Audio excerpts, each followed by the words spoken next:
है निषाद राज की प्रतिमा अयोध्या में कब लगेगी? अगर ये नहीं लगाते हैं तो हमारी सरकार बनने पे भव्य मंदिर और प्रतिमा लगाने का काम अयोध्या में महाराजा निषाद राज का होगा।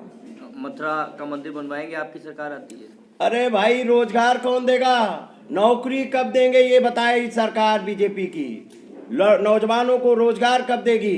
किसानों की आय कब दुगनी करेगी? आरक्षण जो घोटाला किया है उसको कब करेंगे?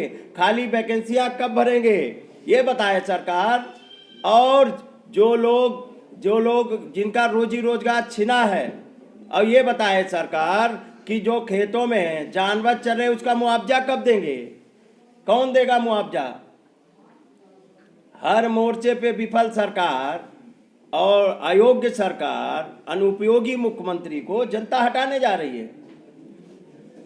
चुनाव की किस तरीके की तैयारियां? चुनाव की किस तरीके की तैयारियां हैं? चुनाव की हमारी पूरी तैयारी है। जब भी चुनाव होगा, और इसीलिए तो इनकी बौखलाहट है, इनके कोई जनता ही नहीं। वो कौन यात्रा चलाई है?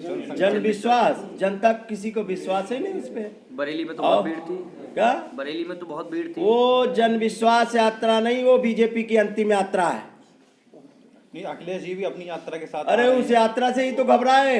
किसान भी एक ही दिन में धड़ाम, पता है, गाजीपुर से लखनऊ तक चले, और सुबह से लेके दोपहर हो गई, शाम हो गई, रात हो गई, सवेरे तक लाखों लोग खड़े थे। इनकी मीटिंगों में तो भीड़ नहीं आ रही। किराए से बुलाए जा रहे हैं, कलेक्टरों से धमका के बुलाए जा रहे हैं, कप्तानों कोतवालों को लगाया जा रहा, प्रधानों को धमकाया जा रहा, पैसा बांटा जा रहा, शराब पिलाई जा रही, उस पे आ रहे हैं लोग। उसके बाद में भी कोई सुनने को नहीं तैयार। उनकी मीटिंग में आप माइक लगा के पूछ लो कि किसको वोट दोगे, सब कहेंगे माननीय अखिलेश यादव जी को देंगे। झंडा उनका लगा के मोटरसाइकिल लेके जा रहे हैं, लेकिन वोट पूछो किसको दोगे, तो कह रहे अखिलेश यादव जी को देंगे। हर जात वर्ग धर्म के लोग ये हमारी सरकार को बदनाम करते थे कि कलेक्टर एक जात के लोग हैं। तो मैं तो पूरे उत्तर प्रदेश में घूम के आया हूँ, कहीं कश्यप का बेटा कलेक्टर नहीं दिखाई पड़ा, कहीं निषाद का बेटा कलेक्टर नहीं दिखाई पड़ा, कहीं विश्वकर्मा का बेटा कलेक्टर नहीं है, कहीं मौर्य का बेटा कलेक्टर नहीं है, कहीं चौरसिया का बेटा कलेक्टर नहीं है, कहीं लोधी का बेटा नहीं कलेक्टर, न कुशवाहा का है। ये बताइए कहाँ प्रजापति का बेटा है, कहाँ विश्वकर्मा का बेटा है, कहाँ नाई का बेटा है? बताइए कहाँ रघुवंशी। योगी जी कह रहे हैं मुझे हिंदू होने पे गर्व है। अरे योगी जी अनाप शनाप बोल के, अरे पहले मुख्यमंत्री का दायित्व तो पूरा करें। मुख्यमंत्री का दायित्व नहीं पूरा कर रहे हैं। मुख्यमंत्री के तौर पे योगी से बड़ा अयोग्य मुख्यमंत्री आज तक उत्तर प्रदेश को नहीं मिला था। आपको हिंदू होने पे गर्व है? आपको हिंदू होने पे गर्व है? जयंत जी, आपको हिंदू होने पे गर्व है राज्यपाल जी? क्या जयंत चौधरी जी मतलब जनसभा में नहीं पहुंच रहे हैं, क्या कहना चाहेंगे? बताइए। कोई नाराज नहीं है। आज उत्तर प्रदेश की जनता बीजेपी से नाराज है। सीटों का बंटवारा भी नहीं हुआ अभी गठबंधन के लोगों से। सीटों का बंटवारा नहीं हुआ। अरे जनता ने बंटवारा कर दिया है। सब समाजवादी पार्टी और गठबंधन के लोग जीतेंगे और बीजेपी का सफाया होगा। हिंदू होने पे ऐसा है कि बीजेपी ने कुछ लोगों को इसी पे लगा रखा है कि मूल मुद्दों से ध्यान हटाओ। तो ध्यान हटाने के लिए हमारे कुछ पत्रकार साथी भी उसी में शामिल हो गए। और ये लोकतंत्र रहेगा। देखा होगा कितने पत्रकारों के यहाँ भी छापे पड़े जो सच्चाई दिखा रही थी। ये भारत समाचार है, इनके यहाँ ईडी से लेके सब कुछ छापे पड़ चुके हैं, और इनकम टैक्स के, और कितने लोगों के यहाँ छापे डाले, जांचें करवाए, जो सच्चाई दिखा दे जांच। इसलिए आप लोग उनके मुद्दे में ना फंसो, वो तो विज्ञापन लगा रहे हो। हाँ, इसलिए सब लोग लोकतंत्र की रक्षा के लिए और लड़ाई लड़िए। और आज चलो ये तो पॉलिटिकल, हमारी जो पार्टी की प्रेस है, हमारे सभी लोग हैं, मैंने बोल दिया। और एक मैंने अभी सरकारी मीटिंग भी ली थी अधिकारियों की, विधायी समाधिकार समिति का, मैं चेयरमैन हूँ। वहाँ भी मैंने निर्देशित करने का काम किया है सभी जिला अधिकारी से लेके सभी लोगों को कि बिना भेदभाव के सभी लोगों को साथ में न्याय हो। ना दल देखा जाए कौन सी किस पार्टी का है, आप ये देखिए जो न्याय संगत काम हो वो करिए, क्योंकि संस्थाएं बड़ी हैं और संस्थाएं, जिस दिन संस्थाओं से विश्वास हट जाएगा जनता का, उस दिन ये लोकतंत्र खत्म हो जाएगा। संस्थाएं बड़ी हैं तो संस्थाओं को जीवित, क्योंकि बीजेपी लगातार संस्थाओं पे हमला कर रही है, संस्थाओं को अपने कब्जे में लेना चाहती है। इसलिए मैंने अधिकारियों को भी निर्देशित किया है कि जो न्याय संगत है, बिना भेदभाव के यहाँ के लोगों के साथ में न्याय देने का काम करो, और जो बिना भेदभाव के जो भेदभाव करेगा और न्याय संगत काम नहीं करेगा तो संस्थाएं मजबूत होती हैं, संस्थाएं कार्रवाई करने का काम भी अधिकारियों पे करेंगी। एक आखिरी सवाल, कोरोना के मामले लगातार बढ़ रहे हैं, क्या कहेंगे? देश में लगातार हर दिन दोगुने कोरोना के। सरकार में तो कोई दम बची नहीं, और सरकार माननीय अखिलेश यादव जी का मुकाबला नहीं कर पा रही, न केंद्र की सरकार न उत्तर प्रदेश की सरकार। और ये थकी हारी सरकार, जब इनकी विदाई है तब ये थकी हारी सरकार माननीय अखिलेश यादव जी की छवि खराब करने के लिए सरकारी खजाने से पैसा निकाल के, सरकारी खजाने का दुरुपयोग करके और विज्ञापन छपवाए जा रहे हैं लाल टोपी के, टीवी चैनल पे प्रचारित करवाया जा रहा, उससे भी काम नहीं चल रहा तो ये छापे डलवाए जा रहे हैं, छापे में भी कुछ नहीं मिल रहा तो धोखे से बीजेपी ने अपने खजाने पे छापे डलवा दिए। बाबा जान ही नहीं पाए और निर्देश हुआ था पंपी जैन के यहाँ के लिए, और उन्होंने डलवा दिया पीयूष जैन के यहाँ, जहाँ बीजेपी से संबंधित खजाना रखा था, और उसको दुष्प्रचारित करने का काम किया कि ये समाजवादी पार्टी के है, जबकि स्वयं आके उन्होंने कहा कि हमारा कोई मतलब नहीं समाजवादी पार्टी। लेकिन जनता जान चुकी है, जनता ने उत्तर प्रदेश से सरकार को हटाने का मन बना लिया है और उत्तर प्रदेश की जनता माननीय अखिलेश यादव जी के साथ खड़ी हो गई है। और इसीलिए घबराहट है, क्योंकि हर मोर्चे पे योगी सरकार विफल सरकार रही है। ये योगी सरकार नहीं है, ये रोगी सरकार है, रोगी। जनता ने जान लिया, हर मोर्चे पे विफल, चाहे स्वास्थ्य सेवाएं हो रही हो, चाहे कोरोना काल रहा हो, चाहे रोजगार देने के झूठे आंकड़े नौजवानों से पेश किए गए, झूठे वादे किए गए नौजवानों के साथ में।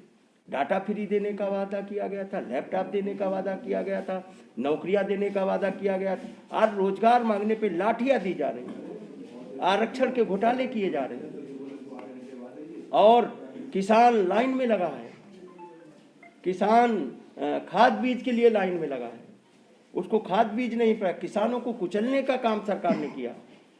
और आज तक गृह मंत्री को हटाया तक नहीं है।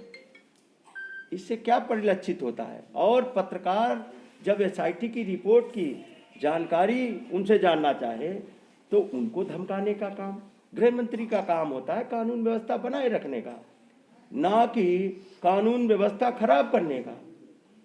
तो ये सरकार खुद ही गुंडागर्दी पे उतर आई है। इनकी गुंडागर्दी जनता ठीक करने का काम करेगी। छोटे दलों से गठबंधन की बात आपकी हुई, तो क्या वजह रही कि ओवैसी से गठबंधन नहीं हो पाया? अब उत्तर प्रदेश की जनता ने माननीय अखिलेश यादव जी से गठबंधन कर लिया है, उससे बड़ा मजबूत गठबंधन किसी का नहीं हो सकता। उत्तर प्रदेश की जनता ने माननीय अखिलेश यादव से गठबंधन करके और पूरा संदेश दे दिया कि उत्तर प्रदेश में हम माननीय अखिलेश यादव जी के साथ में। आजकल लगातार ओवैसी समाजवादी पार्टी के खिलाफ, अखिलेश के खिलाफ बयान दे रहे हैं, क्या वजह है? कोई नाराजगी या?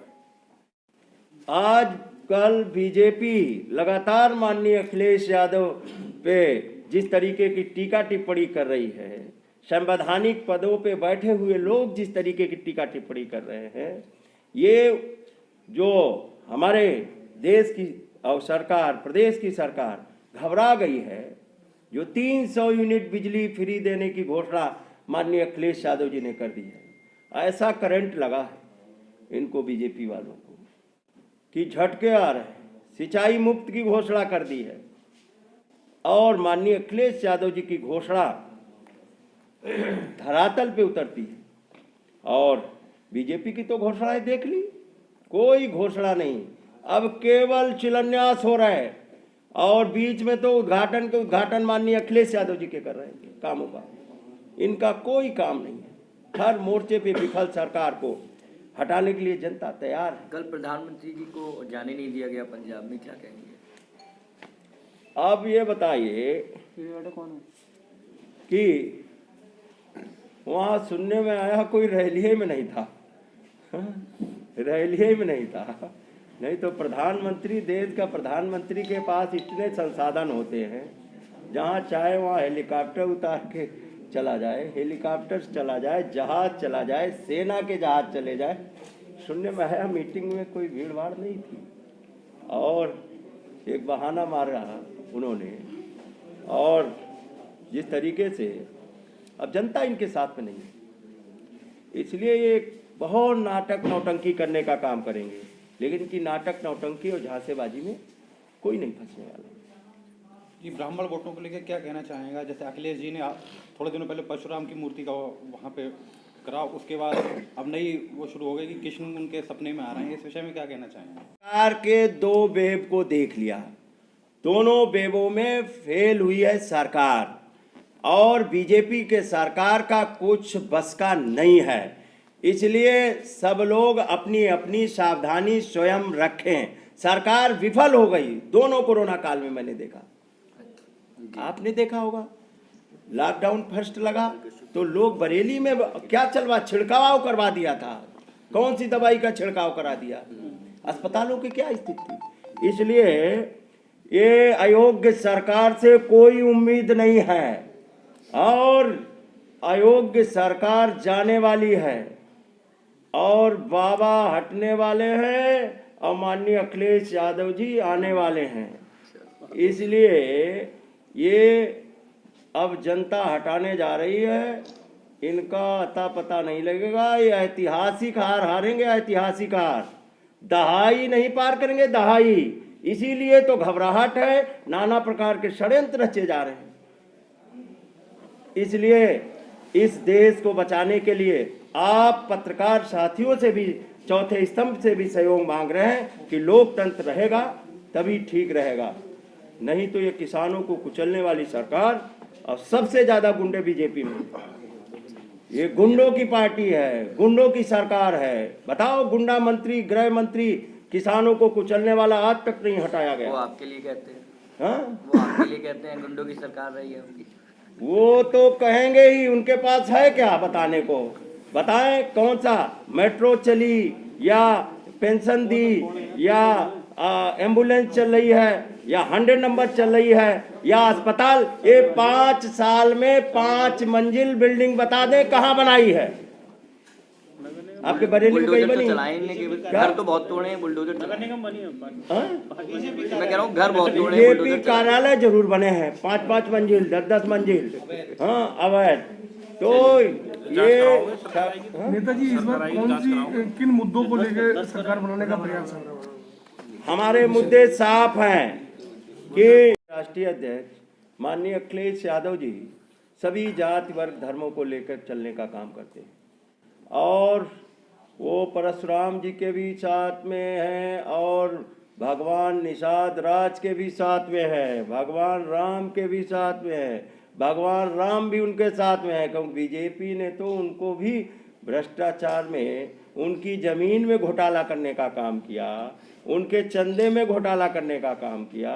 तो अब भगवान राम भी बीजेपी को बख्शने वाले नहीं हैं और विश्वकर्मा के साथ में भी, भगवान विश्वकर्मा की भी जयंती का अवकाश करने का काम किया था, परशुराम की जयंती का करने का काम किया था, चंद्रशेखर जी की जयंती मनाने का काम किया, भगवान महर्षि कश्यप निषाद राज की जयंती मनाने का काम किया। ये तो कैंसिल करने का काम कर रहे हैं, सभी महापुरुषों को अपमानित करने का काम कर रहे हैं, सरकार लगातार अपमानित कर रही है।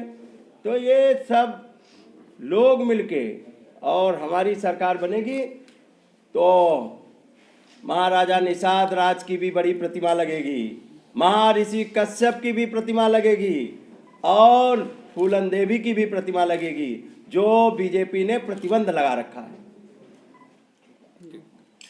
और ये बताइए कि अयोध्या के बाद काशी का भी उन्होंने योगी जी ने कहा है कि काशी का भी ये सिलेंडर कहते हैं फ्री में दे रहे हैं। अरे 1000 का सिलेंडर जो खरीद नहीं सकता वो भरवाएगा कैसे? अब सिलेंडर जब से माननीय अखिलेश यादव जी ने घोषणा कर दी 300 यूनिट की बिजली फ्री, सिलेंडर इनका वापस जाने वाला है। सब इंडक्शन लगा खाना बनाएंगे। हाँ पता है।